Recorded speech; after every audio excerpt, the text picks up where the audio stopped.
그 후에 예수께서 모든 일이 이미 이루어진 줄 아시고 성경을 응하게 하려 해서 이르시되 내가 목마르다 하시니 거기 신 포도주가 가득히 담긴 그릇이 있는지라. 사람들이 신 포도주를 적신 해면을 우슬초에 메어 예수의 입에 대니 예수께서 신 포도주를 받으신 후에 이르시되 다 이루었다 하시고 머리를 숙이니 영원히 떠나가시니라. 이날은 준비일이라. 유대인들은 그 안식일이 큰 날이므로 그 안식일에 시체들을 십자가에 두지 아니하려 하여 빌라도에게 그들의 다리를 꺾어 시체를 치워달라 하니 군인들이 가서 예수와 함께 못 박힌 첫째 사람과 또 그 다른 사람의 다리를 꺾고 예수께 이르러서는 이미 죽으신 것을 보고 다리를 꺾지 아니하고 그중 한 군인이 창으로 옆구리를 찌르니 곧 피와 물이 나오더라. 이를 본 자가 증언하였으되 그 증언이 참이라. 그가 자기의 말하는 것이 참인 줄 알고 너희로 믿게 하려 함이니라. 이 일이 일어난 것은 그 뼈가 하나도 꺾이지 아니라 한 성경을 응하게 하려 함이라. 또 다른 성경에 그들이 그 찌른 자를 보리라 하였느니라. 아멘. 앉으시기 바랍니다. 우리 기도하도록 하겠습니다. 진리의 영이신 하나님 아버지, 저희들은 이 자리가 참 좋습니다. 세상에서는 이것이 정말로 사실인지, 그리고 사실일지언정 알아도 불안하고 알아도 실망스러운 일들이 너무 많은데, 하나님의 쓰여진 진리의 말씀을 성령께서 우리에게 풀어주실 때, 특별히 단순한 사람의 입에서 전달되는 말이 아니라 하늘에서 내려오는 보화일 때, 그 진실이 우리에게 쏟아질 때 우리는 걱정하거나 의심하거나 불안해할 필요 없이 그저 감사할 따름입니다. 이 시간 하나님 아버지, 오늘도 이 자리에 모인 우리 성도님들, 또 가정에서 예배드리는 성도님들, 그들의 마음밭에 진리의 말씀이 떨어져서 우리에게 참 생명과 참 평안과 참 소망의 씨앗이 되게 하옵소서. 예수 그리스도 우리 구주 이름 받들어 기도합나이다. 아멘. 우리는 지난 몇 주간 예수님의 공생애의 클라이막스, 그러니까 공생애라는 말 들어보셨죠? 영어로 public ministry, 그러니까 공개적인 공적인 사역의 마지막 1주간, 3년의 사역 중에 마지막 1주간을 우리가 수주간에 걸쳐서 살펴보고 있는데, 왜냐하면 이 마지막 주간에 상당히 많은 일들이 일어납니다. 중요한 사건들이 많이 일어나죠. 예루살렘에 입성하시고, 그 다음에 이 마지막 만찬을 하시고 제자들과 베드로에게 베드로가 예수를 3번 부인하고 붙잡히시고, 그 다음에 재판받으시고 억울하게, 그리고 십자가에 달려 죽으시고 부활하시고, 이 모두가 예수님의 마지막 한 주간 공생의 기간 동안에 일어난 그러한 굵직굵직한 사건들인데, 자, 오늘은 그 중에서도 클라이막스에 해당할 수 있는 예수님이 십자가에서 죄 없으신 온전한 의인으로서 죄인을 위해서 대신 죽으시는 그 장면이 오늘 본문의 말씀이 되겠습니다. 여러분들이 잘 아는 장면이고, 그렇지만 저도 또한 성경 말씀을 볼 때 매번 새로운 것을 발견합니다. 그래서 오늘 설교는 길진 않을 거예요. 하지만 오늘 설교는 공부할 내용이 많아서 관련 말씀만 11개가 있습니다. 그래서 공부를 싫어하시는 분들은 오늘 설교에 좋으실 수 있어요. 하지만 공부를 좋아하시는 분들, 특별히 진리를 알기를 원하시는 분들은 오늘 설교가 상당히 흥미있을 수 있다. 그건 제 책임이 아니고 여러분 책임이다. 제가 공부는 시켜드리지 억지로 공부할 수 있도록 만들어드릴 수는 없다. 여기까지 말씀을 드리고, 자, 오늘 한 절 한 절 차근히 살펴볼 텐데, 우리가 계속해서 보는 이 본문의 복음서의 내용들을 보면은 큰 그림은 예수에 관한 구약의 언약이 신약에 성취되는 것이죠, 그죠? 그래서 구약은 감춰진 보물이고 신약은 드러난 보물입니다. 그래서 구약의 예언들이 성취되는데, 그래서 이 28절에도 보시면은 이 구약의 예언에 따라서 이야기하고 있습니다. 그래서 보시면은 그 후에, 여기서 말하는 그 후는 예수께서 십자가에 매달리셔서 지금 이 순간이 오기 바로 전에 행하신 그 일 후에, 바로 전에 무슨 일을 행하시냐면은 예수의 육적인 어머니 마리아를 당신이 사랑하시는 제자 요한에게 부탁하셨죠. 그래서 어머니 여자여, 당신의 아들이소이다. 제자에게는 너의 어머니다. 무슨 말입니까? 돌아가시면서 육신의 어머니인 마리아의 노후를 당신이 사랑하시는 요한에게 부탁하신 것이죠. 앞으로 우리 어머니를 부탁해. 그래서 요한은 그 길로 마리아를 모시고 가서 자기 집에서 돌아가실 때까지 모셨습니다. 아무튼 간에 그 후에 예수께서 모든 일이 이미 이루어진 줄 아시고, 여기서 말하는 모든 일, all, 모든 일이 이미 이루어진 줄 아시고, 이 모든 일이 이루어졌기 때문에 예수님께서 십자가에 죽으시면서 마지막 하신 말이 다 이루었다. 여기서 말하는 모든 일을 다 이루었다는 것은 무슨 뜻인가? 여기서 말하는 모든 일은 아버지 하나님께서 정하신 모든 일을 말합니다. 아버지 하나님께서 정하신 모든 일은 다 이루어진다. 아버지 하나님께서 특별히 당신이 택하신 자들의 구원을 위해서 아들에게 부탁하신 모든 일을 말하죠.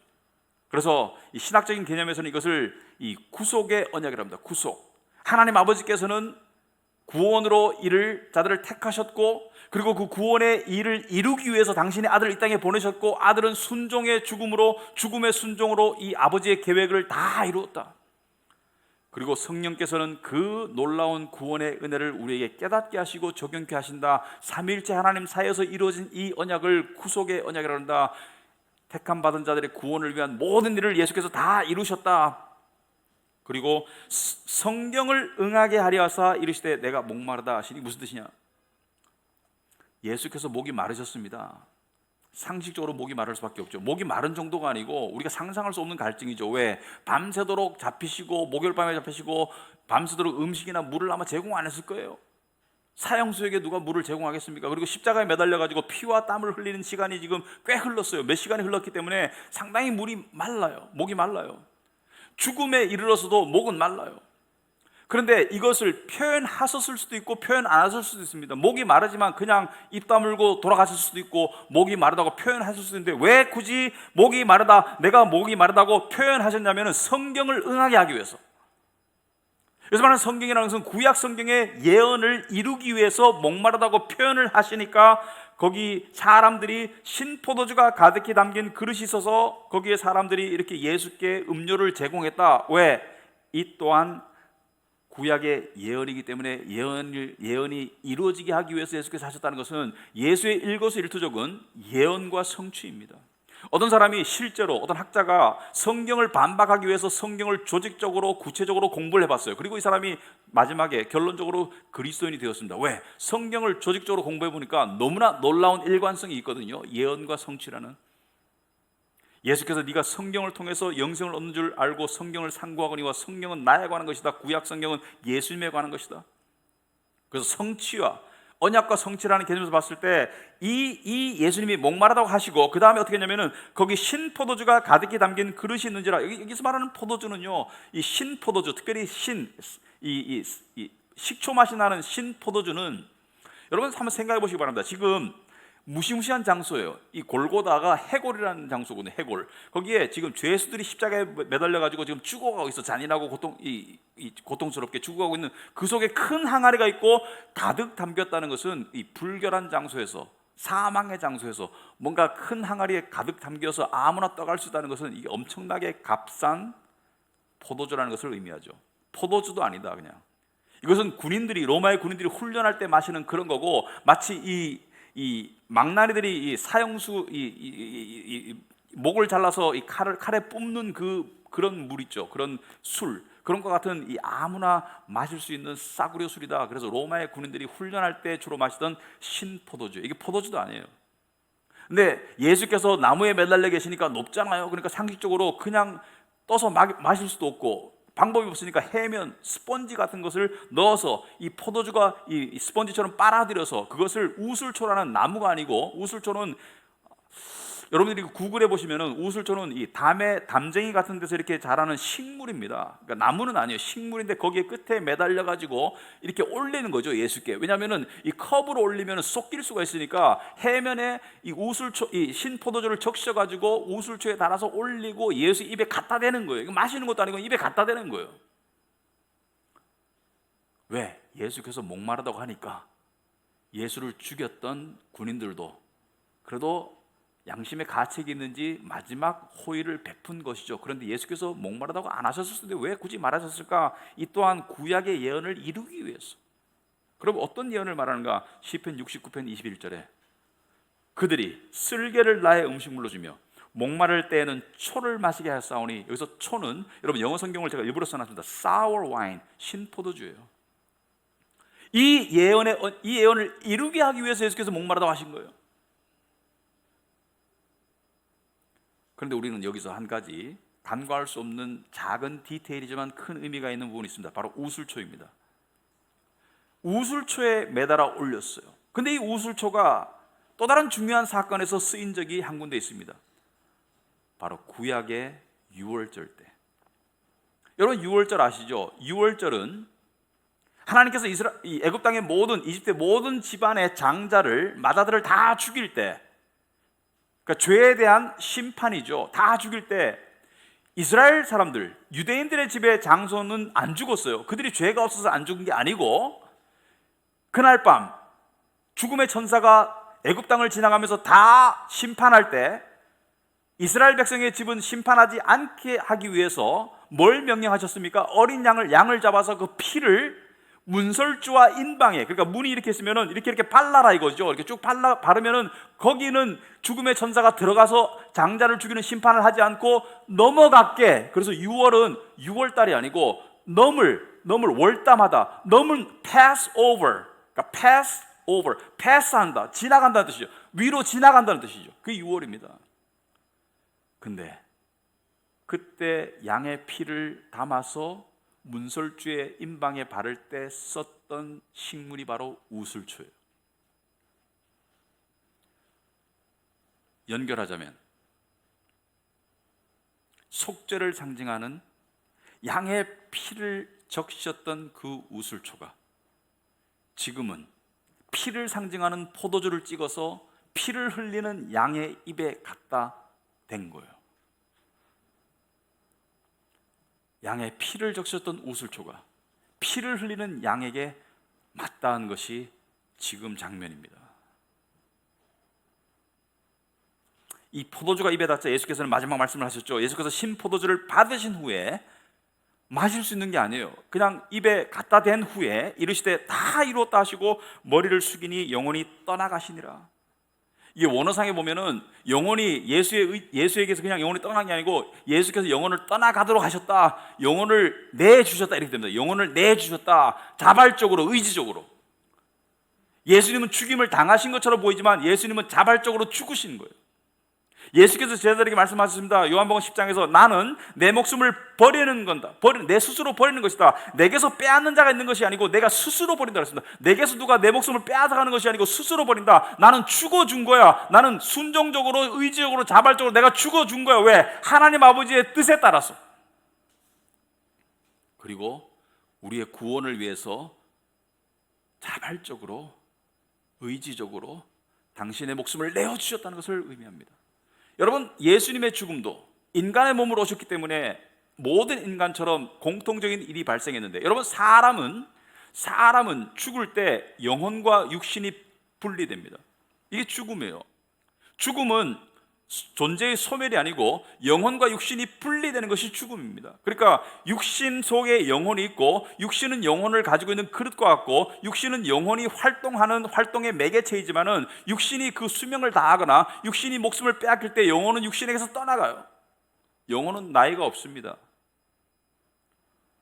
그래서 인간은 다른 짐승이나 식물과 다르게 하나님의 형상대로 지음을 받아서 영원히 존재한다. 영원히. 그래서 예수님의 마지막 부활 때 예수님께서 말씀하셨죠. 의로운 자는, 선한 일을 행한 자는, 나를 믿는 자는 생명의 부활로 나올 것이고, 그렇지 않은 악한 자들은 심판의 부활로 나온다는 것은 다시 영혼과 새로운 육신이 결합하게 되었습니다. 그때 예수를 믿는 자는 신령한 몸, 썩지 아니할 몸, 부활의 몸이고, 예수를 믿지 않는 자들은 고통을 느낄 또 다른 몸으로 부활한다는 것을 아셔야 합니다. 여러분, 많은 사람들이 이 시대에 따라 달라요. 이 고대 사회나 중세까지만 하더라도 우리나라를 비롯한 모든 세계 사람들이 대부분이 내세가 있다고 믿고 살았어요. 내세는 존재한다. 그래서 신을 인식하고 살았습니다. 그래서 착한 일을 하면 복 받고 나쁜 일을 하면 벌 받는다, 이런 인식 속에 살았어요. 근데 오늘날 사람들은, 특히 현대인들은, 특히 서구화된 나라의 젊은이들은 무신론자 또는 생각하고 싶지 않아 절대 다수입니다. 하지만 한 가지 분명한 사실은 진리는 사람들의 의견에 의해서 조금도 좌우되지 않아요. 모두가 지구가 평평했다고 생각했던 시절에도 지구는 둥글었어요. 지구가 평평하다고 생각하는 사람이 80%이든 지구가 세모라고 생각하는 사람들이 20%이든 지구가 둥글다고 생각하는 사람이 1%이든 진리는 영향받지 않아요. 지구는 둥근 것이 진리입니다. 여러분, 그래서 진리는 다수가 아닙니다. 진리는 가망성이 아니에요. 진리는 실제로 존재하는 실체이지. 여러분, 오늘날 기독교인으로 산다는 게 점점 힘들어지고 있습니다. 복 받은 거예요. 왜냐하면 박해는 복입니다. 너희가 내 이름으로 박해를 받으면 복 받은 거예요. 여러분, 얼마 전에 목욕탕에서도 이 코로나 때문에 뭐 여러 가지 얘기를 하다가 기독교인을 막 욕하는 사람들이 많아요. 복 받고 있는 겁니다. 우리 참 기독교인들은. 왜? 너희가 내 이름으로 욕 들으면 복 받는 거예요. 근데 많은 사람들이 어떻게 생각하건 상관없습니다. 진리는 외로울 수 있습니다. 진리는 고통스러울 수 있습니다. 그러나 진리는 진리입니다. 외로움과 고통 속에서도, 또 때로는 기쁨과 번영 속에서도 진리는 똑같아요.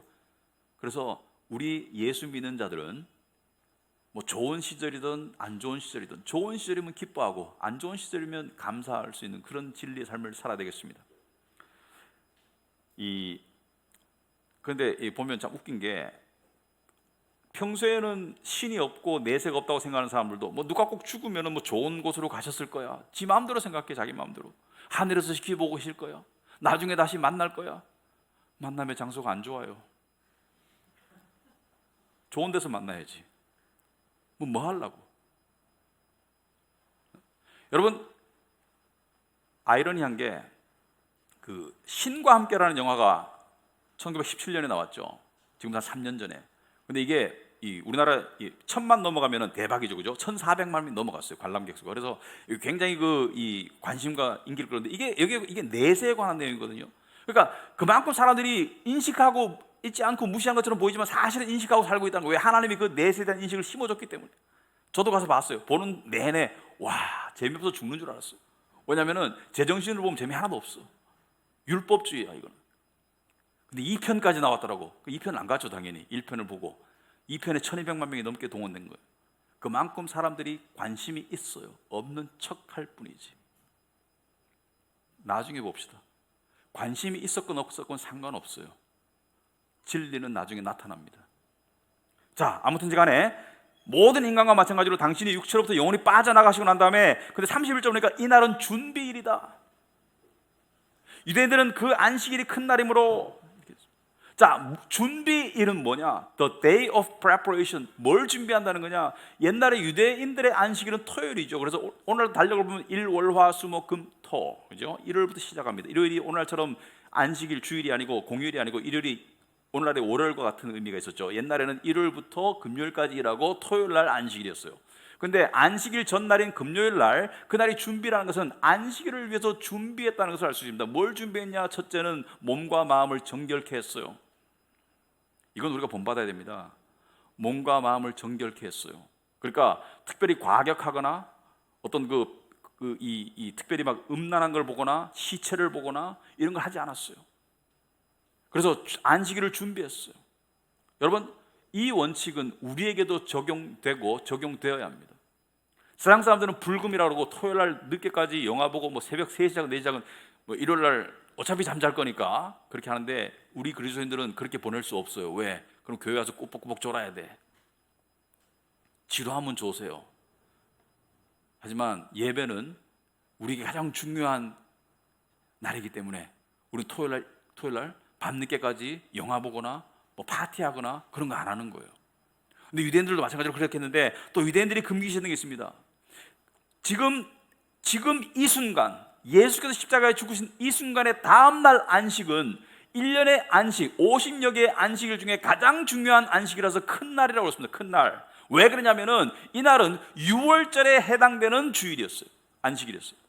6월절 기간 동안에 있는 안식일은 1년 중에 가장 중요한 안식일이었습니다. 그러니까 이 안식일 중에서도 안식일이니까 준비를 철저하게 해야 되는데, 시체들을 십자가에 두면 안 돼요.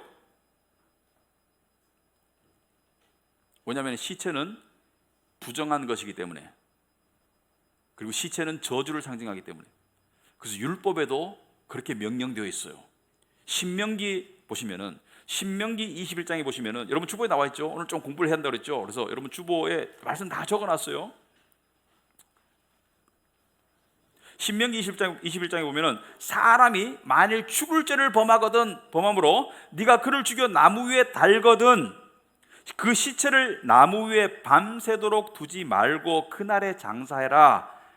네 하나님 여호와께서 내게 기업으로 주시는 땅을 더럽히지 말라. 나무에 달린 자는 하나님께 저주를 받았음이라. 무슨 말이냐면은, 안식일에 관계없이 사람을, 중범죄자를, 예를 들어서 적의 왕이나 적의 장수나 반란을 도모한 어떤 그런 어떤 이 배반자나 또는 이런 어떤 중범죄자를 그날 사형을 집행해서 매달 때가 있죠. 승리를 자축하기 위해서, 사람들에게 시각적으로 알리기 위해서, 또는 일벌백계 하기 위해서 나무에 매달아서 했거든 그날 밤이 오기 전에 시체를 내려가지고 장사 지내라. 밤새도록 두지 말라는 거예요. 왜? 그것은 저주를 상징하기 때문에 하나님의 땅에 옳지 않다. 그냥 낮에 한나절만 매달아라. 그러면 구약도 십자가형을 허락했는가? 십자가형은 잔인한 어떤 사형 방법이 허락했는가? 아니요, 그건 아닙니다. 십자가형은 산 사람을 매달아서 죽게 하는 게 십자가형이고, 여기서 말하는 것은 이미 죽은 자를 매다는 것을 말하는 거죠. 다른 거예요.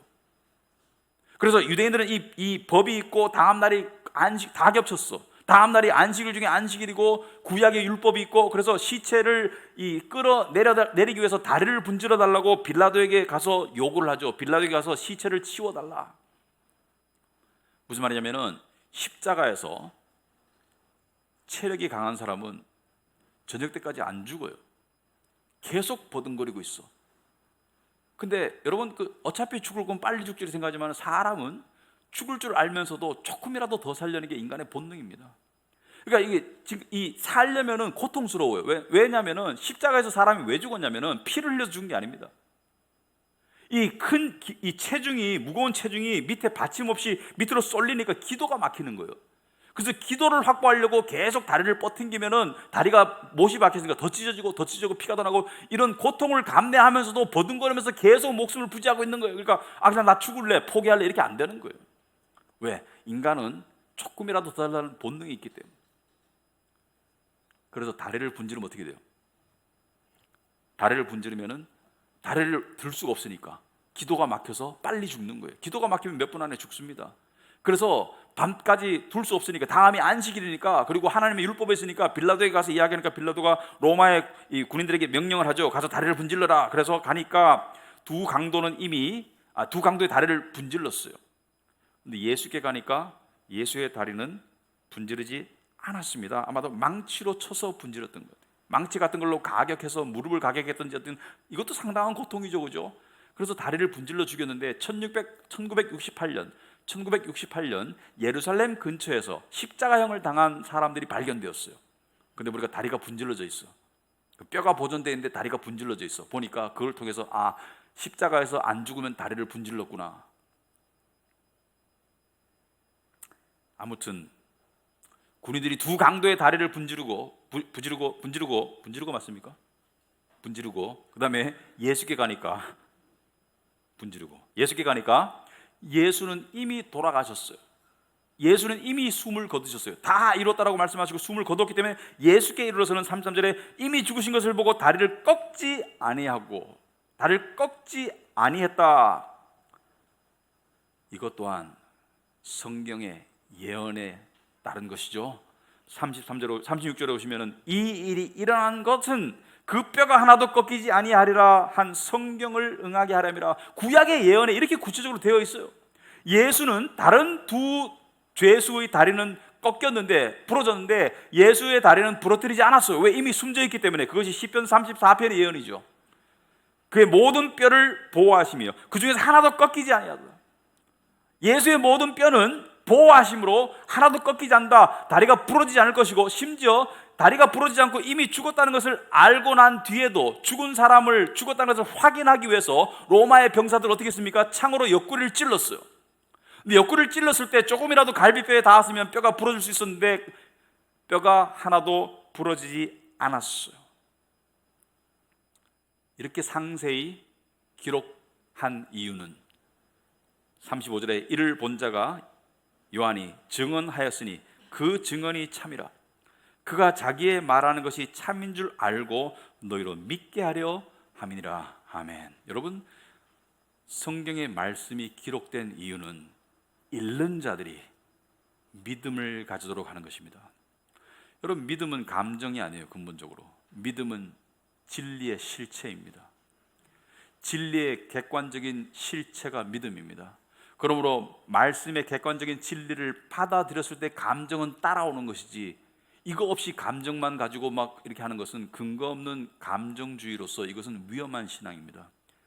믿음은 감정 이전의 실체입니다. 아무튼 간에 여러분, 대부분의 이단들이나 또는 신흥 종교들이 신비한 어떤 환상이나 이상한 교리를 가지고 할 때 변절자와 배신자가 나오죠. 저 가짜야. 내가 그 안에 있었는데 세뇌당했을 뿐이야. 가짜야. 근데 예수의 이러한 죽으심과 부활은, 특히 부활은 역사상에서 없었던 일이죠. 신령한 몸으로의 부활 없었던 일. 나사로의 부활은 예수의 부활과 달라요. 나사로는 또 죽었어요. 신령한 부활은 없었어요. 신령한 몸으로의 부활, 문이 닫혔는데도 들어갈 수 있는 부활, 그런 부활은 없었습니다. 그런데 예수의 부활을 본 자들이 500명이 넘어요. 바울의 기록에 의하면 500명이 넘는데 변절자나 나중에 마음 바꾸는 그런 배신자가 하나도 없고, 심지어 그 중에 상당수가 목숨을 걸고 순교했다는 것은 그것이 사실이었을 수밖에 없다. 거짓말을 위해서 죽을 사람은 없어요. 아무튼 간에 그 중에 한 사람이 예수가 죽은 것을 알고 예수 옆구리를 창으로 찔렀습니다. 그가 찔림은 우리의 허물 때문이었습니다. 그가 찔림은 우리의 죄 때문이었습니다. 로마 군인이 찌른 게 아니에요. 바로 여러분과 저의 죄가 예수의 옆구리를 찌른 거예요. 그런데 예수의 옆구리를 찌르니까 34절에 그중 한 군인이 창으로 옆구리를 찌르니 곧 피와 물이 나오더라. 피와 물이 나오더라. 이제 본론으로 들어갑니다. 설교는 길지 않을 거예요.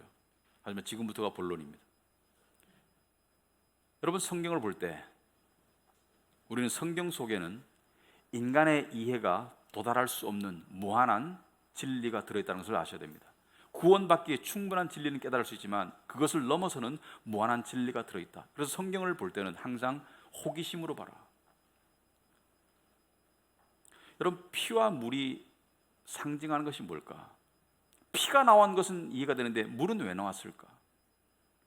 여기서 창으로 찌르는데 피와 물이 나왔다는 것이 의미하는 것은 무엇일까? 여러분, 성경을 볼 때 성경의 의미를 성경적으로 이해하려면 중요한 원칙 중에 하나가 이것입니다. 성경은 성경으로 풀어야 됩니다. 성경은 성경으로 풀어야 됩니다. 성경은 관련 말씀이나 좀 더 쉬운 말씀이나 하여튼 성경은 성경으로 풀 때 가장 안전하다. 그렇다면 피와 물이, 예수의 피와 물이 언급된 구절이나 피 또는 물이 언급된 구절들 중에 여기에 연관된 구절들을 찾을 때 우리가 이해할 수 있어요. 피와 물이 뭘까? 제가 좋아하는 ESV 스터디 바이블, 거기에 보니까 여기서 물은 예수께서 세례 요한에게 받은 물 세례를 상징한다. 그건 아닌 것 같습니다. 피와 물은 뭘까? 예수의 피와 물이 언급된 곳이 성경에 한 군데 있죠. 요한일서 5장 말씀이죠. 요한일서 5장 5절에 보시면 예수께서 하나님의 아들이심을 믿는 자가 아니면 세상을 이기는 자가 누구냐? 이는 물과 피로 임하신 이시니 곧 예수 그리스도라. 물로만 아니요 물과 피로 임하셨다. 물과 피로 임하셨고 물과 피를 흘리면서 죽으셨어요. 그런데 물과 피로 임했다는 것이 무슨 뜻인가? 이것은 요한일서를 통해서 도움을 얻으려면 요한일서 전체의 문맥을 알아야 됩니다. 요한일서 전체의 문맥 속에 요한은 그 당시에 유행했던, 그 당시에 수세기 동안 유행했던 대표적인 이단을 향해서 진리를 지키기 위해서 이 말을 하고 있는 거예요. 그런데 그 당시에 유행했던 대표적인 이단은, 첫째는 영지주의가 있습니다. 영지주의. 둘째는 아리안주의. 셋째는 도세티즘. 무슨 말인지 모르겠죠? 아시는 분은 아시겠지만 몰라도 됩니다. 몰라도 돼. 이거 가지고 지금 말할 건 아니에요.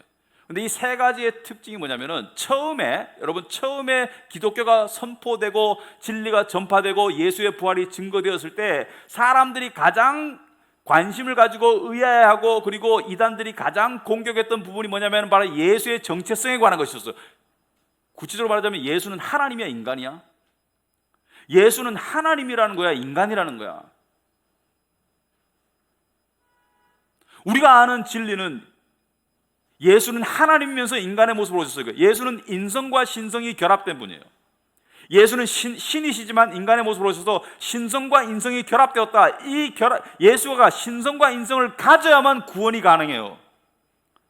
왜냐하면 예수가 신이셔야지 온전한 의로운 제물이 될 수 있어요. 왜? 모든 인간은 죄인이니까. 죄인이 죄인을 위해서 죽을 수는 없잖아요. 빚쟁이가 빚쟁이의 빚을 갚아줄 수는 없잖아요. 예수의 신성이 있어야지 예수가 의로운 제물이 되고, 동시에 예수가 인간을 위한 대속 제물이 되기 위해서는 인간의 모습이 돼야 돼요. 인간의 모습이 돼야지 그 고통을 느끼면서 죽을 수가 있는 것이죠. 그래서 신성과 인성이 뗄 수 없게 결합된 것이 예수의 정체성이라는 것이 정리가 되어 있습니다. 그렇다면 초대 교회의 이단들은 이 둘 중에 하나를 공격하거나 부인한 이단들이었어요.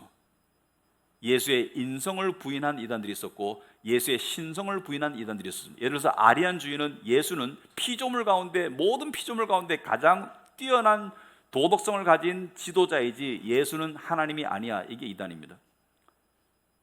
아까 말한 제가 도세티즘, DOCETISM, 이것은 우리말로 가현설, 예수는 신이지 인간처럼 환상적으로 보였을 뿐이지, 말하자면 신이 와가지고 인간의 모습처럼 보였을 뿐이지 인간은 아니었어. 신이 어떻게 그렇게 고통을 당하고 비참하게 죽을 수 있어? 예수는 하나님이지 인간이 아니야. 이게 이단이었어요. 물과 피로 임하고 물과 피를 흘렸다는 것은 예수가 인간이었음을 증명하는 증거입니다. 그래서 요한은 같은 요한일서에서 그런 말을 했죠. 예수가 육체로 온 것을 부인하는 자마다 진리를 믿는 자들이 아니라고 이야기했습니다. 예수는 신이며 인간입니다. 어떤 사람들은 예수에 대해서 어렴풋이 알지만 이런 구체적인 내용은 몰라요. 구체적인 내용을 구체적으로 모르면 구체적인 신앙이 안 됩니다. 자기 전공이나 자기 직업이나 심지어 돈 버는 것은 구체적으로 그런 건 구체적으로 알면서 예수라는 가장 중요한 신앙의 우리의 주님에 대해서는 구체적으로 모른다. 이것은 신앙인으로서의 자격이 없습니다. 예수는 신성과 인성이 뗄 수 없이 결합된 것이 예수입니다. 그래서 예수의 인성을, 예수가 인간의 몸으로 오셨다는 것을 말하기 위해서 요한은 예수가 죽었을 때 나온 피와 물을 이 요한복음에 적었다고 주장하는 것이 첫 번째 해석이고, 그럼 이 물은 어디서 나오느냐? 의학적으로 봤을 때 인간의 인체 안에는 심장과 폐 주위에 물과 같은 액체가 있어요. 그래서 창으로 찌르면 그쪽에서 물이 나올 확률이 거의 99%다. 자, 두 번째 해석은 뭐냐? 또 다른 해석이 가능합니다. 또 다른 해석이. 여러분, 이 물, 저는 특별히 물에 관심이 있어요. 피는 이해가 되는데 물은 왜 나왔을까? 죽으면서 피를 흘리고 죽었다 그러지 물을 흘리고 죽었다는 표현은 잘 안 하잖아요. 물은 왜 나왔을까? 이 물은 예수께서 니고데모와 대화를 나눌 때 그 대화 속에 또 한 번 언급이 되죠. 니고데모는 유대 율법학자로서 바리새인으로서 구원의 길을 안다고 생각하면서 가르쳤던 사람인데 자기는 몰랐거든. 사실 예수의 시체를 수습하는 것도 니고데모죠. 니고데모는 저는 믿고 죽었다고 전해진 이야기 전해지고 있습니다. 니고데모는 믿고 죽었어요. 그래서 폐가 망신하죠. 집안의 재산이 다 뺏기고 자식들은 거지가 되고 그랬습니다. 아무튼 간에 니고데모가 예수를 찾아와서 당신은 랍비어, 당신은 선한 선생인 줄 내가 알겠습니다. 예수는 니고데모의 마음을 꿰뚫어 보셨죠. 얘는 지금 구원을 받는 길이 궁금하구나. 얘는 지금 숙제를 가지고 왔구나. 그래서 예수께서 뭐라 합니까? 사람이 거듭나지 아니하면 하나님 나라에 갈 수 없어. 니고데모가 말합니다. 머리가 똑똑한데 바보니까. 머리만 똑똑하지 않으면 이 바보니까. 바보라는 건 진리를 모르는 바보니까. 이렇게 묻습니다. 그럼 두 번째 엄마 뱃속에 들어갔다 나와야 되나요? 예수께서 말하죠. 내가 진실로 내게 말하노니 사람이 물과 성령으로 나지 않으면 하나님 나라에 갈 수 없다. 여기서 물이 언급이 되죠. 물과 성령으로 나지 않으면 하나님 나라에 갈 수 없다. 여기서 말하는 물과 성령으로 거듭난다는 것은 뭘 말하느냐? 그럼 물과 성령이 동시에 언급된 구절을 찾아야 됩니다. 그게 에스겔 36장이에요. 여러분 주보에 나와 있죠? 한번 보겠습니다. 주의 깊게. 25절에 맑은 물을 너희에게 뿌려서 너희를 정결하게 하되 곧 너희 모든 더러운 것에서와 모든 우상 숭배에서 너희를 정결하게 할 것이며 또 새 영을 너희 속에 두고 새 마음을 너희 속에 줄 것이다. 여기서 새 영과 새 마음, 새 영과 새 마음은 믿는 자들에게 성령께서 내주하실 때 일어나는 반응입니다. 현상입니다. 그러므로 새 영과 새 마음이 있다는 것은 성령의 역사를 말하고 성령의 내주를 말합니다. 그래서 예수께서 물과 성령으로 거듭나는 현상을 에스겔이 미리 예언한 거예요. 새 영을 네 마음속에 줄 것이다. 성령으로 거듭날 것이다. 그리고 물은 뭐라고요? 물은 모든 죄를 씻기는 정결케 하는 은혜의 샘물을 말하죠. 물은 더러움을 씻기는 정결케 하는 은혜의 샘물을 말합니다. 종합해서 말하자면 저는 이 해석이 맞다고 생각합니다. 예수께서 십자가에 죽으시고 창에 찔렸을 때 그 몸에서 나온 피와 물은, 피는 첫째로 우리의 모든 죄를 위해서 대신 죽으심 대속의 피를 의미하고, 그리고 물은 우리의 모든 죄를 씻기는 정결의 은혜의 샘물을 의미한다.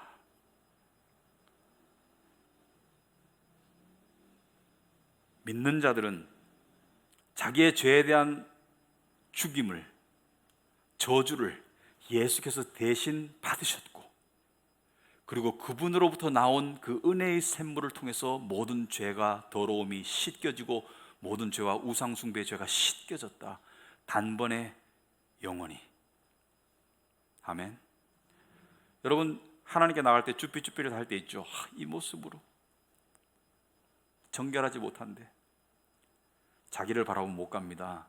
하지만 예수를 바라볼 때 언제든지 갈 수 있어요. 왜? 모든 죄가 영원히 씻겨졌기 때문에. 할렐루야. 이것이 우리가 믿는 복음의 은혜입니다. 제가 이 해석을 존중하고 이 해석을 믿는 이유는 큰 이유가 하나 있습니다. 큰 증거가 있습니다. 여러분 예수께서 마지막 주에 예루살렘에 입성해가지고 제자들을 모아놓고 마지막 가르침을 베푸시고 십자가에 하셨을 때, 그때 내가 지금 이제 마지막 길을 간다는 것을 여러 가지로 암시하셨는데 그 중에 하나가 뭐예요?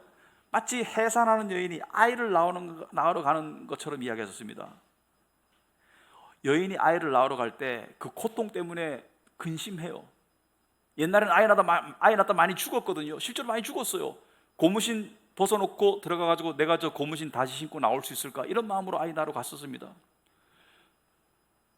그 고통이 있지만 아이를 낳고 난 다음에는 그 기쁨 때문에 고통을 잊게 된다고 예수께서 제자들에게 요한복음 16장 21절에 말씀하시죠. 여자가 해산하게 되면 그때가 이르렀으므로 근심하나 아기를 낳으면 세상이 사람 난 기쁨으로 말미암아 그 고통을 다시 기억하지 아니한다. 이와 같이 나도 십자가에 간다. 이렇게 말씀하셨어요. 여러분 십자가를 통해서 우리가 거듭났습니다. 예수의 고통과 죽으심을 통해서 우리가 거듭난 거예요. 여인이 아이를 낳을 때 피가 나고 양수가 터집니다. 마찬가지로 예수가 죽으심으로 피가 나고 물이 흘러나와서 우리가 거듭나게 된 거예요. 물론 예수는 남자였었죠. 하지만 당신이 겪을 고통과 당신의 고통을 통해서 일어날 일들에 대한 것을 마치 아이를 낳을 산고의 여자에게 비유하신 것은 이 두 가지 의미가 있는 것입니다. 고통스러운 의미가 있고 나를 통해서 거듭나는 자들이 나올 것이라는 것을 예언하신 거예요.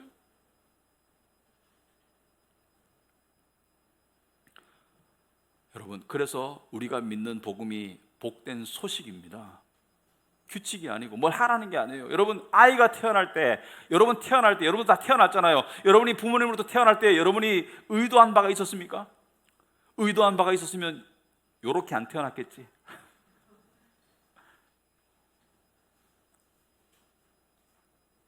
여러분이 노력했나요? 나는 크리스마스 날 태어날 거야. 노력했나요? 아니죠. 여러분이 알지도 못할 때 태어나진 것이죠. 여러분의 의지와 전혀 무관하게, 여러분의 노력과 전혀 상관없이 태어나졌어요. 마찬가지로 우리도 거듭나졌습니다. 하나님의 계획에 의해서, 예수님의 공로에 의해서, 성령님의 인도하심에 의해서 우리는 거듭나졌어요. 여러분, 신앙생활 처음 하시는 분들이나 오래 하셔도 이런 생각하시면, 내가 교회 갔잖아, 내가 예수 믿기로 결정했잖아. 여전히 그렇게 생각하는 사람은 아직까지도 진리를 못 깨달은 사람이에요. 신앙생활을 하다 보면은 하나님이 나를 택하셨구나, 하나님이 예수 그리스도가 나를 위해 죽으셨구나, 성령께서 내가 거듭나게 하셨구나, 내가 눈뜨게 하셨구나, 내가 깨닫게 하셨구나, 내가 교회 가도록 만드셨구나, 다 하나님의 전체적인 총체적인 은혜라는 것을 깨닫고 인정하지 않을 수 없죠. 그래서 감사한 것이죠.